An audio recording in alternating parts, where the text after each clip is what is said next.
Hola, bienvenidos nuevamente a Proyecto Legislatura. En el programa de hoy vamos a anticiparnos a un debate que ocurrirá en la legislatura porteña en las próximas semanas sobre las farmacias, sobre cómo se venden los medicamentos y cómo accedemos a los medicamentos en la ciudad de Buenos Aires. Es un debate que ya se dio en el año 2009 a nivel nacional, en donde se limitó, por ejemplo, la venta de los medicamentos en los kioscos, en los supermercados. Antes era habitual encontrar medicamentos en esos lugares. Eso se prohibió, pero quedó todavía una discusión que no se saldó en la ciudad de Buenos Aires sobre, por ejemplo, si se puede acceder o no al medicamento directamente en la góndola de la farmacia. Y después, en qué lugares de la ciudad puede haber o no farmacias y cómo uno accede a los medicamentos.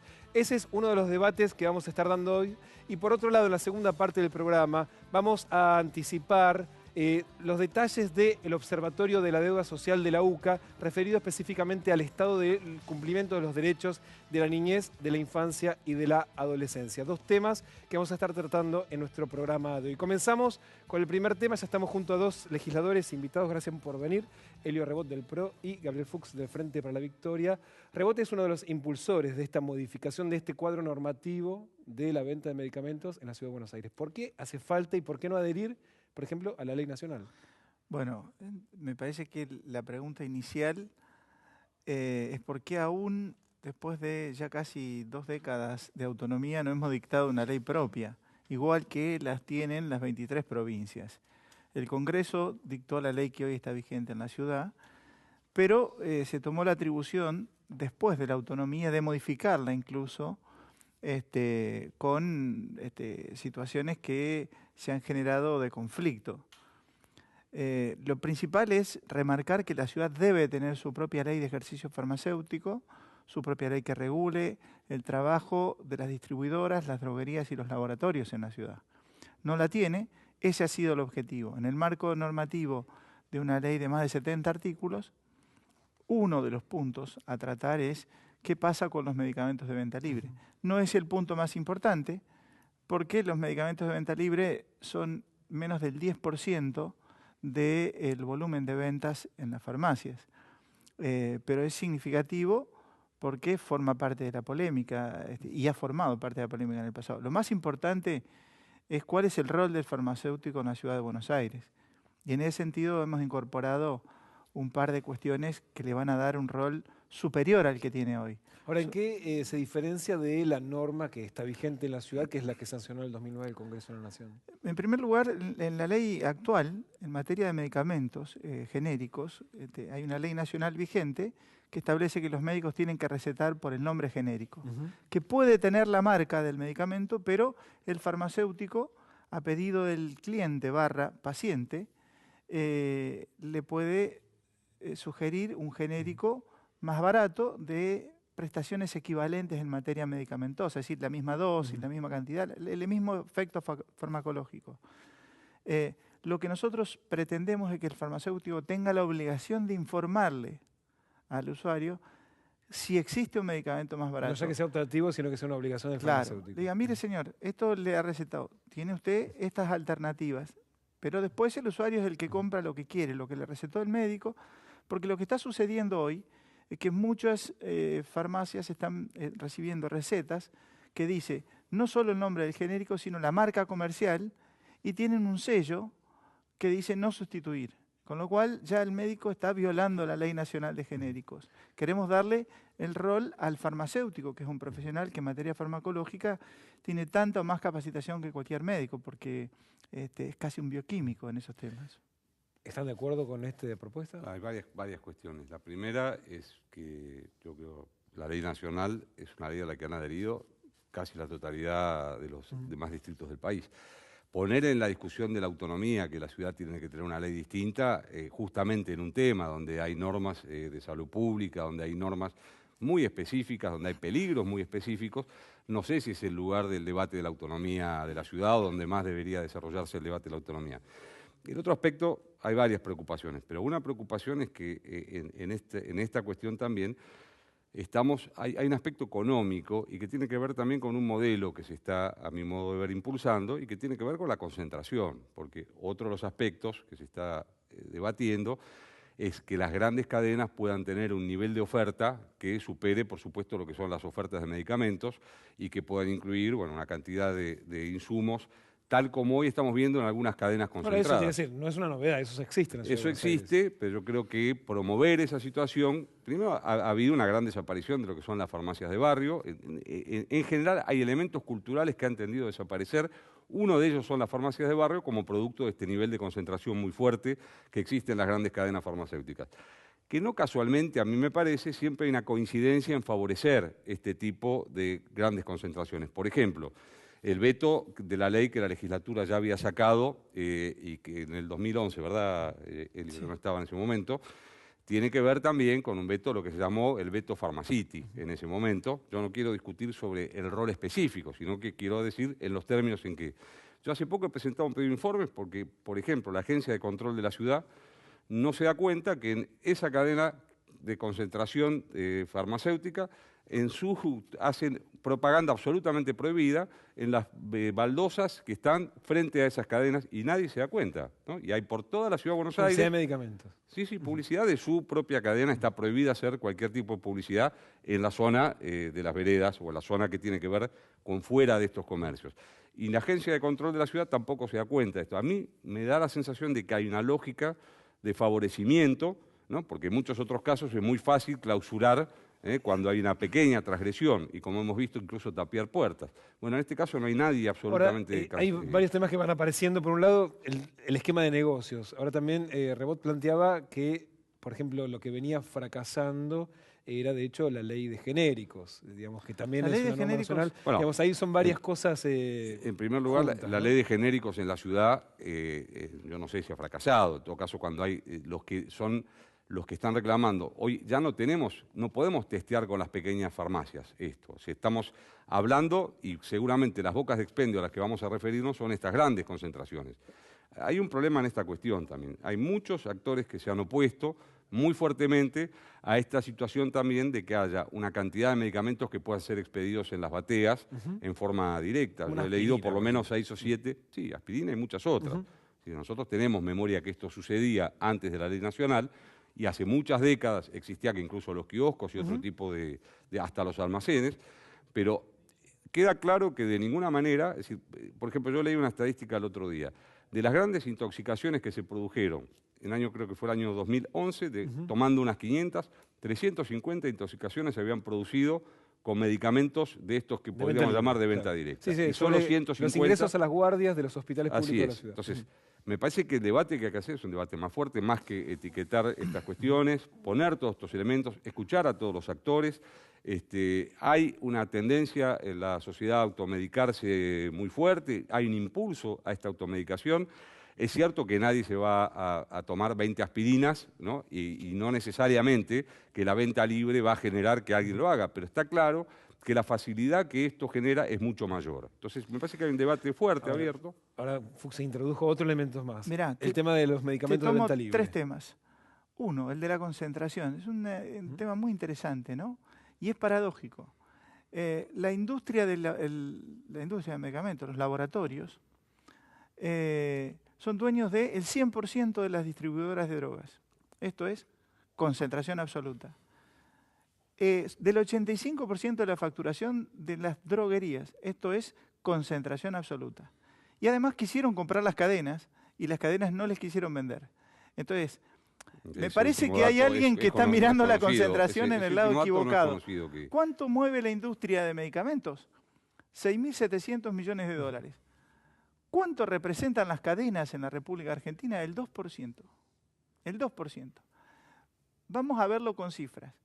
El mercado de medicamentos de venta libre, el gran cuco de esto, tiene detrás una discusión de la guerra de los laboratorios con las cadenas porque no le quieren vender. Pero existe en medio mundo. Medio mundo. No es una discusión de una cadena en particular.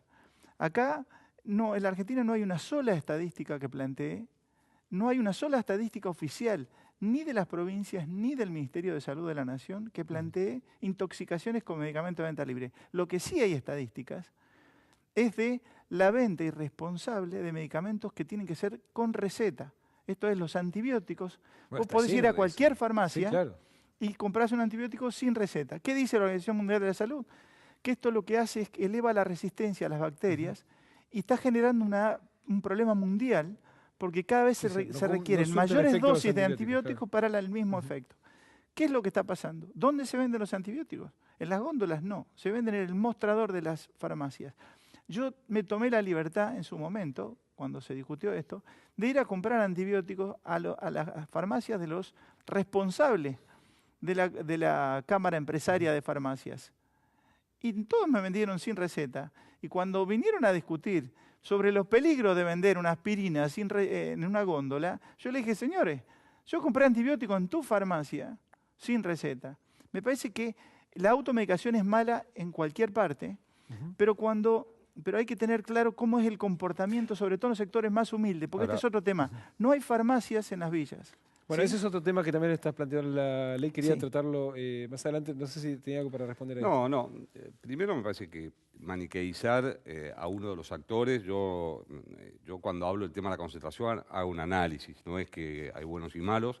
Y me parece que no es que el problema es que algunos quisieran comprar las grandes cadenas y que entonces a partir de esto se produce una guerra de intereses de la cual nosotros seríamos actores a través de las posiciones que reflejamos en la cuestión. Yo no creo que sea así, ni en tu caso ni en el mío. Lo que sí me parece es, primero, sí hay estadísticas, yo las he visto, hay estadísticas de los ingresos a los hospitales, donde hay una mayoría de ingresos por intoxicaciones con los medicamentos llamados, con como llamaríamos, con antiácidos. No sé lo de antiácidos. El mundo tiene una división en los medicamentos de venta libre en dos grupos. Los antiácidos, los analgésicos, pero que en las villas se venden en los kioscos y se venden fraccionados.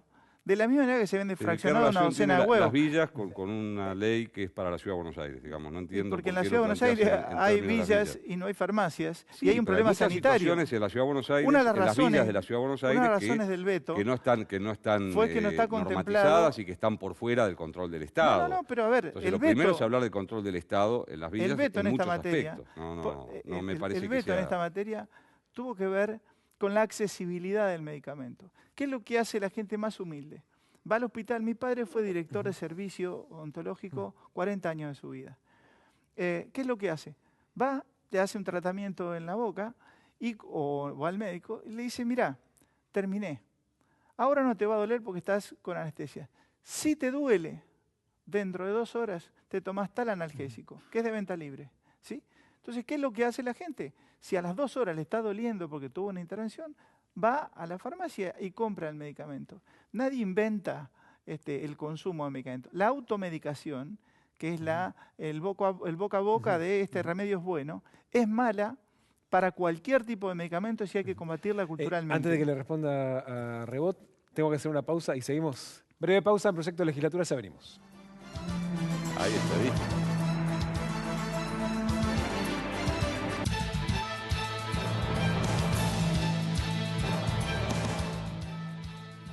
Seguimos en Proyecto Legislatura. Hoy estamos hablando sobre el proyecto de regulación de la venta de medicamentos en la Ciudad de Buenos Aires junto a los legisladores Fuchs y Rebot. Rebot planteaba que en el proyecto que él impulsa, lo que impulsa, entre otras cosas, es el acceso al medicamento como una cuestión social, ¿no? Como un bien social y acercarlo a los lugares donde hoy cuesta encontrarlo. La ley que hemos presentado define al medicamento como un bien social. ¿Qué es lo que está pasando? ¿Qué es lo que ha pasado en los últimos 25 o 30 años? El mercado de medicamentos se divide en dos grupos, los llamados medicamentos populares, que son los de venta libre, y los medicamentos prescriptivos, o se llaman éticos en el mundo farmacéutico, digamos, que son los que tienen que tener receta. Se les llama popular a los de venta libre porque es el que consume la gente más humilde, es decir, que no entregan las obras sociales, etcétera, sino que lo consume cuando lo necesita. ¿Cuál es el comportamiento típico de una familia humilde? Así como hoy se compra el huevo por cantidad, es decir, voy y compro 3 o 4 huevos y no una docena porque a veces no se tiene el dinero. En materia de medicamentos se compran también un comprimido para el dolor de cabeza o 2. ¿Por qué? ¿Está mal? Sí, está mal. Ya está prohibido. Está prohibido fraccionar, pero también está prohibido para el farmacéutico que cuando vos vas y le pedís una tira, abre una caja y saca una tira de 3 que tiene la caja. Eso también es fraccionar. Pero el fraccionamiento, cuando lo hace alguien pudiente, está bien, y cuando lo hace con alguien humilde, está mal. Dos comentarios. Está claro que hay que abrir un gran debate sobre esta cuestión. Me parece algunos temas. Primero, la propaganda que promociona los medicamentos de venta libre es homologable, si uno solo basta ver en la propia televisión, es homologable a una lógica de propaganda de cualquier producto de consumo masivo y no algo que tiene la especificidad. La prueba del Ministerio de Salud de la Nación antes de que salga. Perdón, está bien, pero no estamos discutiendo eso. La pues especificidad de un medicamento. Si además de eso, en esa lógica, eso es otro razonamiento que no tiene que ver con esa cuestión. Si además de eso nosotros promovemos de esta manera la capacidad de los sectores populares de tener ese acceso a medicamentos de forma libre sin ningún tipo de regulación, como está planteando la ley nacional, y insisto una cosa, ley nacional que no es un capricho de nación, porque la mayoría de las jurisdicciones, y no todas menos la Ciudad de Buenos Aires a esta altura del partido, han adherido a esta ley nacional. Poco más de la mitad. ¿Cómo? Poco más de la mitad. A mí me parece que algo que se está disfrazando como un bien social, es la percepción que yo tengo, en realidad lo que está haciendo es favorecer a una lógica concentrada de la venta de medicamentos, porque este mecanismo de venta de medicamentos que vos estás planteando, la Ciudad de Buenos Aires han desaparecido las pequeñas farmacias, o tienden a desaparecer las pequeñas farmacias. No es un tema nacional. Yo no conozco las cifras que vos mencionás nacional, pero las grandes cadenas están presentes en la Ciudad de Buenos Aires. Ahora, y en algunos otros ¿En el proyecto prevé la posibilidad también de que se habilite el delivery de medicamentos también? No, lo que dice es que la reglamentación... Hoy hay delivery de medicamentos. He escuchado mucha oposición también de los organismos hoy está mal, colegiados, ¿no? ¿sí? Hoy las farmacias, no las cadenas, las farmacias más grandes tienen delivery de medicamentos. Esto es, el paciente, generalmente un adulto mayor con dificultades para trasladarse, llama y le mandan el medicamento a su casa, le piden la receta archivada, corroboran y se lo entregan. Está mal. De hecho, colegas periodistas... Porque ahí no media un farmacéutico. Que, sí, a mí me ha pasado incluso en el campo de las anécdotas, un colega periodista que me indagaba sobre la ley de medicamentos, que me decía, yo estoy engripado esperando que venga el cadete de la farmacia. Le digo, ¿ves? Eso está prohibido. Eso sucede hoy. Lo que nosotros decimos es que solo en el caso de venta libre, ¿sí? De los medicamentos de venta libre, y bajo las condiciones que fije la reglamentación. Pero veamos qué es un medicamento de venta libre. Primero, es un medicamento que 10 años como mínimo fue medicamento de venta con receta. Segundo, lo aprueba el ANMAT, no lo aprueba la Ciudad de Buenos Aires. Pero el ANMAT, tercero, perdón, Elio, el que ANMAT tiene una aprueba publicidad... todos los medicamentos, no es que aprueba decide, decide... Pero lo aprueba como medicamento de venta libre, bien, lo decide el ANMAT. Por pero eso hay medicamentos de venta libre que en la República Argentina son de venta libre y en Estados Unidos son regulados, o viceversa. Sí, además, muchos medicamentos quedan de venta libre, con el correr del tiempo dejaron de serlo porque determinadas pruebas de laboratorio y determinadas estadísticas corroboraron que eran medicamentos que habían generado daño. Hay una cantidad... pero todos los medicamentos pueden generar daño, eso estamos claros. No, pero quiero decirte, no solo que todos los medicamentos pueden generar daño, sino que hay medicamentos que en algún momento fueron de venta libre y que llegó a comprobarse que efectivamente en el uso que se venía haciendo generaba daño al organismo, incluso en dosis normales. Una gota de lavandina ingerida no te produce... Sí, bueno, pero había, por ejemplo... Purifica el agua. Si te tomás un frasco de lavandina, te morís. Había determinados comprimidos para dolor de cabeza que eran de venta libre y que eran de muy común y muy extendidos, que fueron retirados del mercado. Son dos dimensiones distintas. Por un lado es la estructura del negocio y por otro lado es el acceso al medicamento. La estructura del Estado Nacional, el Ministerio de Salud de la Nación, decide qué es de venta libre, cómo se comercializan, controla las farmacias hoy, aprueba la publicidad de medicamentos de venta libre que sale al aire antes de que salga al aire, porque no es censura previa, pero es autorización previa, y además tiene la potestad de revertir cuando dice este medicamento no puede ser de venta libre.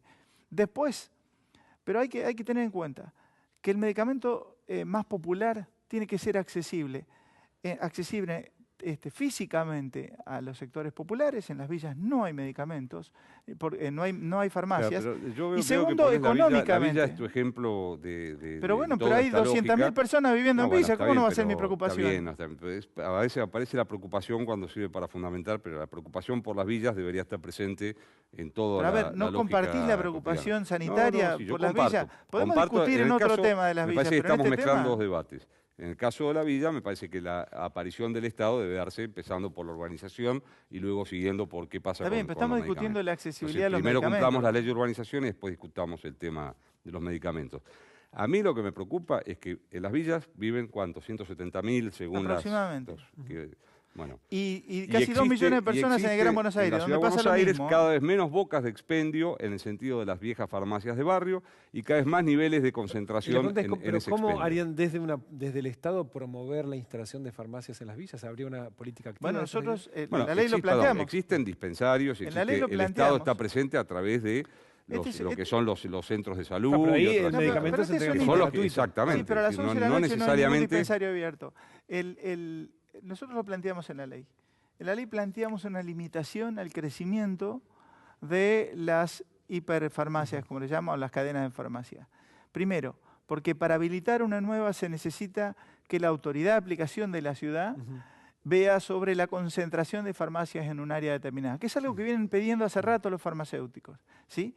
Y puede habilitar zonas de atención prioritaria. Por ejemplo, las villas pueden ser definidas como zonas donde tienen ventaja por instalarse farmacias que hoy no se radican. ¿Qué tipo de Ningún ventaja farmacéutico impositiva, por ejemplo? particular se instala ni en la esquina de la villa ni adentro de la villa hoy. Claro, Y hay mucha gente que no tiene acceso a los medicamentos porque si a vos te duele el estómago o te duele la cabeza o te duele la muela a las 2 de la mañana, no hay ningún dispensario abierto y hay que Pero sí, caminar pero muchas ¿cómo cuadras. vamos a poder Un conseguir? comentario, porque Nos me está parece... quedando menos de un minuto Sí, para menos que de un vayamos minuto cerrando. es el siguiente. A mí me parece que si tenemos preocupación por la salud de las villas, no teníamos que esperar un fallo judicial para que el SAME pueda entrar en las villas, que es la principal herramienta para proveer fallo salud. judicial nos dio la razón a nosotros, Yo te ¿no? escuché.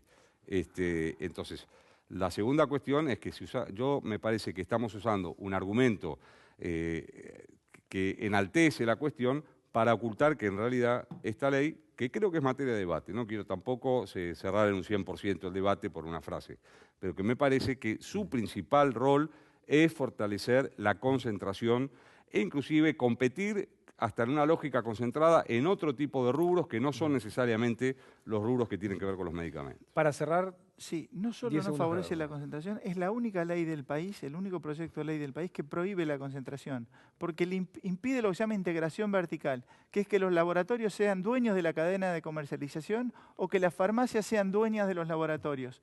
Esto no existe en el orden nacional, existe en casi todo el mundo y lo estamos introduciendo en el debate de la Ciudad de Buenos Aires. Esta es una ley que en términos conceptuales, ¿sí?, en cualquier país gobernado por la centroizquierda sería una ley normal.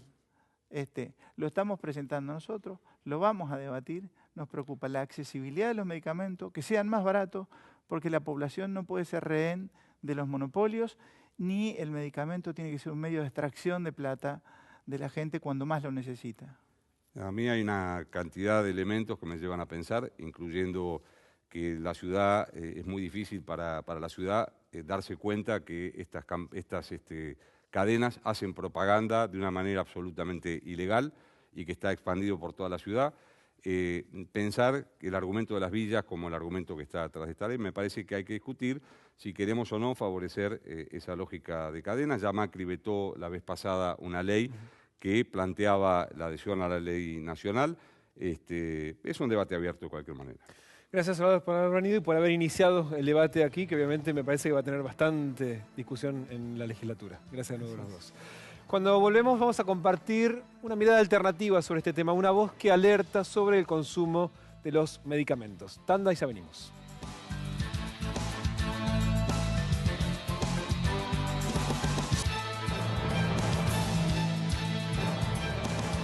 Tercer bloque de Proyecto Legislatura. Hoy estamos hablando, anticipando un debate que va a ocurrir en la legislatura sobre la regulación de la venta de medicamentos en la Ciudad de Buenos Aires. Hasta aquí escuchamos a los legisladores. Vamos a compartir ahora una voz alternativa sobre este tema que alerta sobre el consumo de medicamentos más allá de la normativa puntual de la ciudad. Hicimos una entrevista con Mónica Müller, escritora, médica, homeópata, que tiene una particularidad. Trabajó muchos años como guionista publicitaria de la industria de medicamentos y conoce muy de cerca, muy de adentro, el mercado de los medicamentos. En la ciudad vuelve la discusión sobre los medicamentos de venta libre. que están asociados a una idea de, bueno, estos no son nocivos, uno los puede acceder, se puede acceder a ellos, pero no, aparentemente no es tan así, ¿no? Del medicamento de venta libre. Ningún medicamento es inofensivo. Todo medicamento químico tiene su efecto, su potencial efecto adverso o colateral, y yo opino que está bien, puede haber medicamentos de venta libre, pero alguna persona tiene que venderlo, saber a quién se lo vende, poder decirle esto no le conviene tomarlo o por qué lo va a tomar. Ningún medicamento es inofensivo, hay que tener en cuenta eso. Ahora, en el debate que se está planteando en la legislatura, se habilita no solamente la posibilidad de que uno pueda tomar de la góndola el medicamento de venta libre que quiera, sino además que los manden por delivery, ¿no? Lo pido por teléfono, por internet y la moto me lo lleva a casa. Sí, o sea, ahí desaparece esa voz intermediaria. Sí, desaparece el médico, desaparece todo. Está el laboratorio directamente metiéndole el medicamento en la cara a los pacientes, a los enfermos. Es un retroceso más. Ahora, ¿y por qué decís que ningún medicamento? Yo me imagino que bueno, uno está acostumbrado a tener aspirinas en el botiquín. Sí, todos están acostumbrados a tener analgésicos, a tener ibuprofeno, a tener paracetamol, a tener aspirinas. Se abusa de esas drogas. Son drogas que si uno lee las advertencias realmente las tomaría solamente en casos extremos. Uno se puede morir por una aspirina, de hecho ocurre... ¿Uno se puede morir por una aspirina? Absolutamente, porque una aspirina altera la coagulación sanguínea durante 7 días. Una aspirina de 500 miligramos, que es la blanca común. Bueno, de hecho, cuando uno está por tener una cirugía, te dicen no tome... Exacto. Ni siquiera la aspirineta o la aspirina recubierta que se toma por indicación de los cardiólogos, que están muy bien, porque esa aspirina no tiene 500 miligramos, sino 375 o algo así. Es recubierta, es una menor cantidad de ácido acetil salicílico, tiene menos riesgo de producir una hemorragia gástrica y produce una ligera anticoagulación de la sangre. Ahora, la aspirina de 500 miligramos, que todos conocemos, tiene 500 miligramos, altera la coagulación durante 7 días y hay gente que, por ejemplo, tiene un accidente y sus heridas no cierran, su sangre no coagula y se mueren por una hemorragia. Hay muchos casos de hemorragias gástricas fatales en los hospitales, todos los médicos lo hemos visto. Y lo que es muy impresionante es que por televisión se dice, usted está cansado, le duele el cuerpo, trabajó mucho, tómese 2 aspirinas, no una, 2, 1000 miligramos, 1 gramo de ácido acetil salicílico. Ahora, en tu libro Sana Sana mencionás que la segunda causa de muerte por intoxicación en la Argentina tiene que ver precisamente con el abuso de medicamentos. No es la segunda causa de muerte, es la segunda causa de internación en las guardias, de llegada de pacientes a las guardias. La primera es el alcohol y la segunda los medicamentos. Medicamentos que son automedicados o medicados por los médicos, no necesariamente automedicados.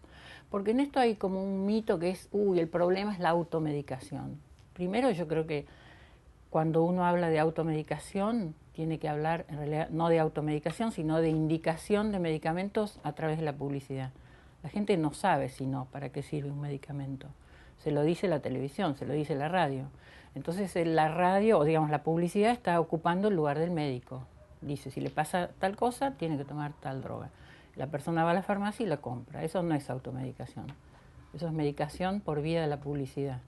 Eso me parece que hay que tenerlo claro, no es que la gente es loca y va y compra cualquier cosa. Ahora, vos especialmente tuviste tu pasado como publicista y específicamente en el mercado farmacéutico. Sí, por eso lo sé, porque hasta cuando yo trabajé en publicidad, la idea, el objetivo de los laboratorios era ampliar el mercado, lo que se llama ampliar el mercado. Entonces se decía, ¿podremos venderle tal medicamento a los chicos, por ejemplo? Y tal medicamento, el hierro, que se usa para cuando hay anemias, a los chicos sanos, probemos. Se probaba, y de hecho hace poco se probó, se hizo todo un estudio para ver si algún mal efecto le produce el hierro a un chico que no lo necesita. Y eso con muchas otras drogas. ¿Y de qué la idea forma? Es vender, no importa si... Vender, lo que se llama ampliar el mercado, que me parece correcto. Las empresas quieren ampliar su mercado, quieren vender, quieren ganar dinero.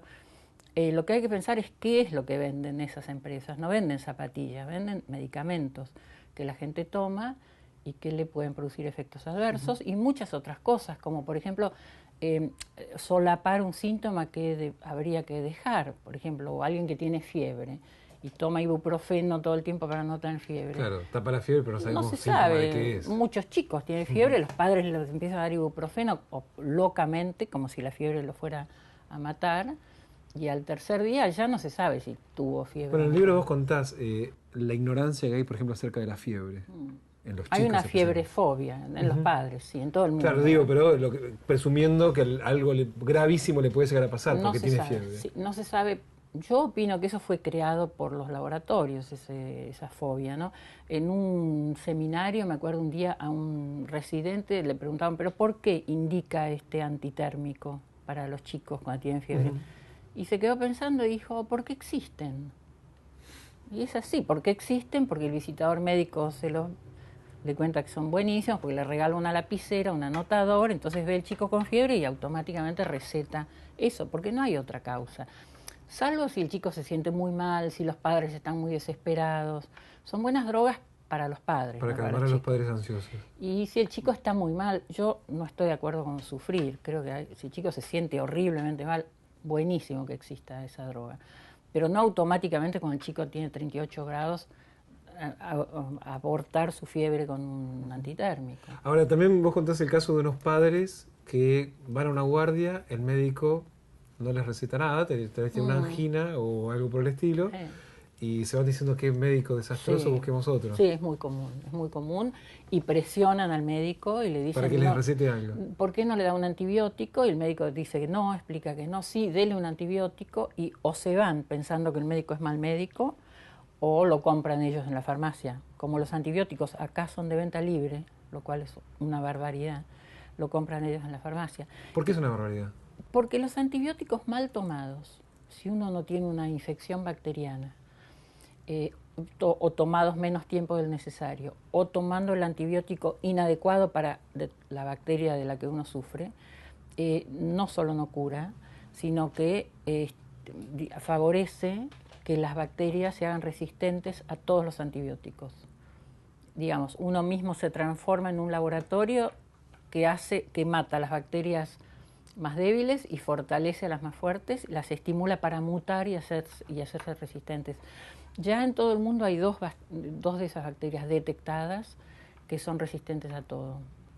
En la ley que se está proponiendo en la ciudad, se toma el medicamento como un bien social, de modo tal que se estimule precisamente la instalación de mayor cantidad de farmacias, especialmente en las zonas donde uno dice, acá no va a ser un buen negocio para una farmacia, y estimularlo precisamente para que pueda vivir en lugares donde haya menos cantidad de habitantes. O sea, va totalmente en contra de lo que vos estás planteando precisamente. Sí, porque lo que yo planteo es que la salud no está basada en los medicamentos, sino en buena atención médica. No es necesario medicar, no es necesario indicar medicamentos siempre. La situación ha llegado a un punto tal que ahora prácticamente nadie sale de la consulta médica sin una receta. Y el que sale sin una receta sale insatisfecho. Dice, este médico no me atendió bien.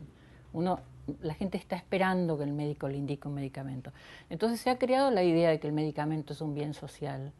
Y lo que es un bien social es la buena atención médica. Debiera haber médicos accesibles para todo el mundo. Eso me parecería buenísimo. Médicos que a veces receten y a veces no receten. Pero con esta cuestión de que los medicamentos son de venta libre, hasta los más peligrosos, o hasta los peligrosos, y que cualquiera pueda ir a comprar el antibiótico que se le ocurra, va a haber muchos más casos graves de intoxicación por medicamentos de los que hay ahora. Es lo que se va a lograr. Ahora, por lo que venís describiendo, Mónica, parece que finalmente la publicidad le terminó ganando a la salud.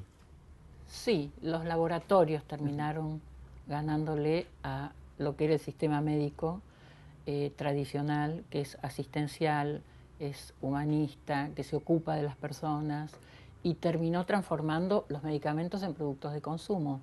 Esa es la situación en la que estamos, creando una gran confusión en la gente, que confunde medicamentos con salud, y avasallando a los médicos, que están realmente con poquísimo tiempo para atender a cada paciente y recetando como máquinas de recetar.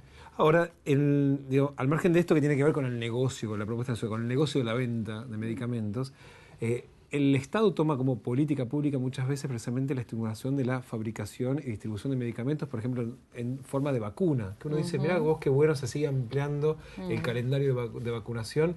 Y vos planteás en el libro que no siempre es una buena noticia.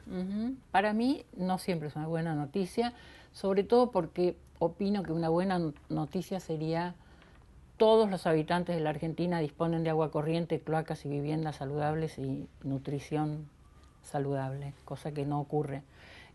Hay vacunas que en realidad uno se alegra de que existan cuando piensa que solo el 20% de la población del Chaco tiene cloacas, o que solamente el 45% de las mujeres de Misiones acceden a un Papá Nicolau anual. Esta es una situación que ha mejorado en estos años. Hay que tener en cuenta que venimos de algo muchísimo peor. Eso ha mejorado, pero no es suficiente. Entonces, a veces pienso, en lugar de invertir en más vacunas, por ejemplo, contra rotavirus, porque esos chiquitos no tienen agua corriente, ya no es una responsabilidad del Ministerio de Salud ni de los médicos, no es un tema de salud pública estrictamente, pero me pregunto, ¿no será mejor invertir en que esa gente tenga lo básico para no tener esas enfermedades infecciosas? Es un tema que me parece que habría que debatir, es un tema importante porque se atribuye toda la función de conservar la salud a los medicamentos.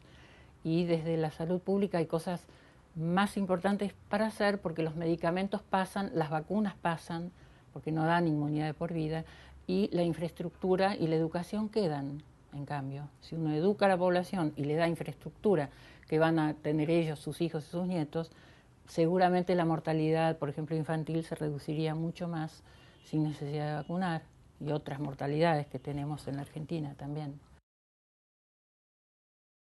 Hasta ahí el testimonio de Mónica Müller, una mirada sobre la salud no vinculada al medicamento, sino precisamente a la inversión del Estado, entre otras cosas, en educación, en materia sanitaria. Y de hecho, en el próximo bloque vamos a estar hablando de estas cosas cuando presentemos el último informe del Barómetro de la Deuda Social de la Infancia de la Universidad Católica Argentina.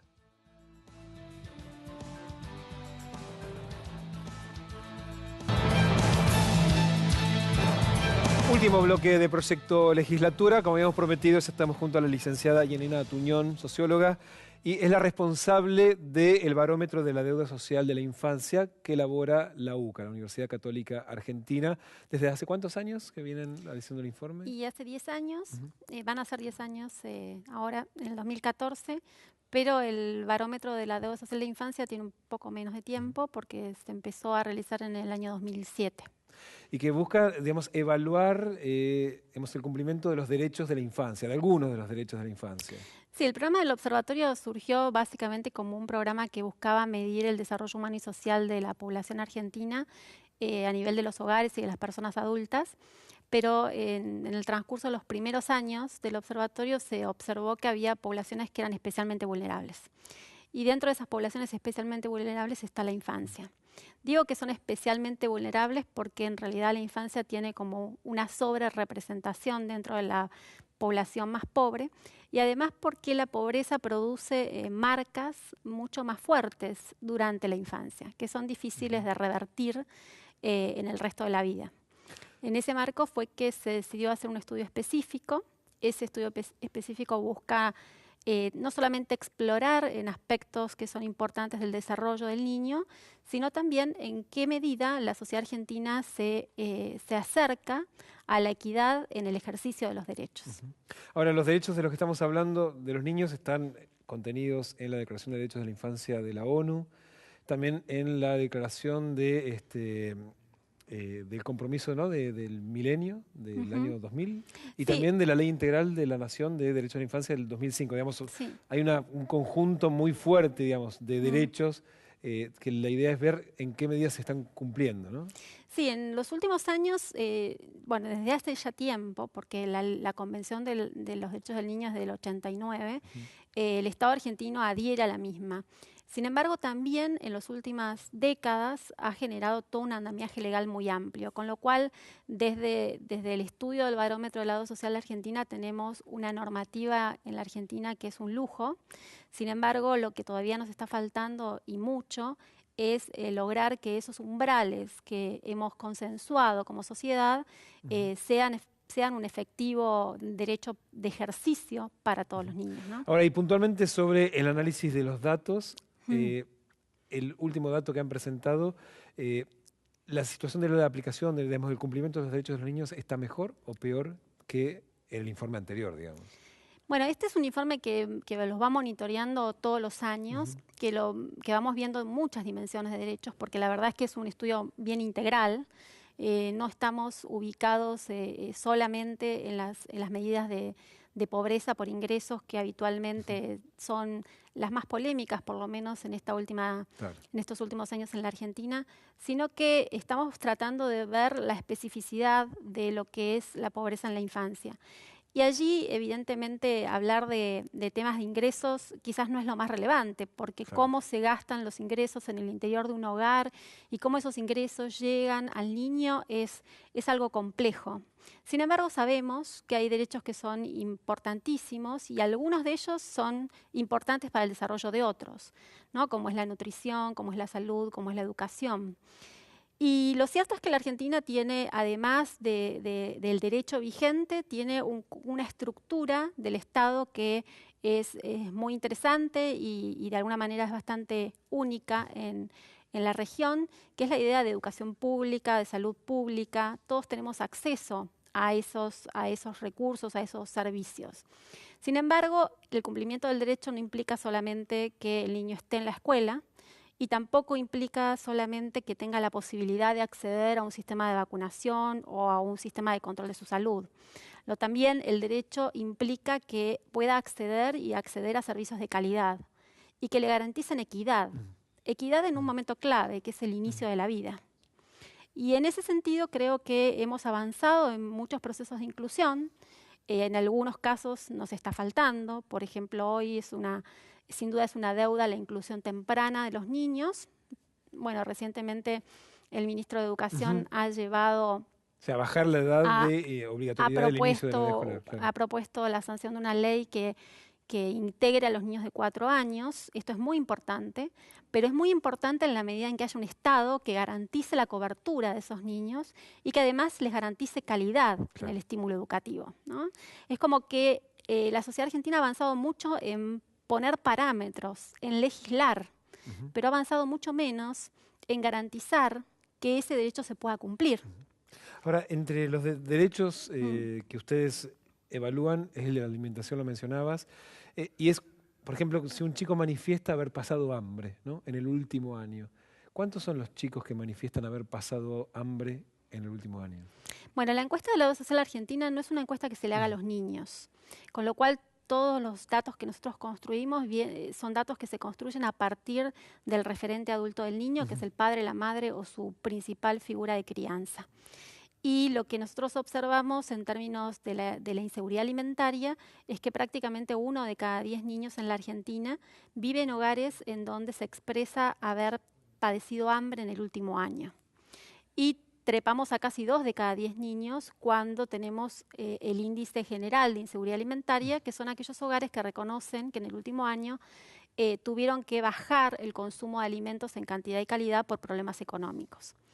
Este indicador es un indicador bastante paradójico e interesante para reflexionarlo en el marco de las políticas públicas, ¿no? Porque en los últimos años hemos tenido la asignación universal por hijo, que es una transferencia de ingresos, y que ha tenido impactos muy interesantes, impactos algunos esperados, ¿no? Porque, por ejemplo, era como bastante obvio que iba a producir una merma en la pobreza por ingresos, ¿verdad?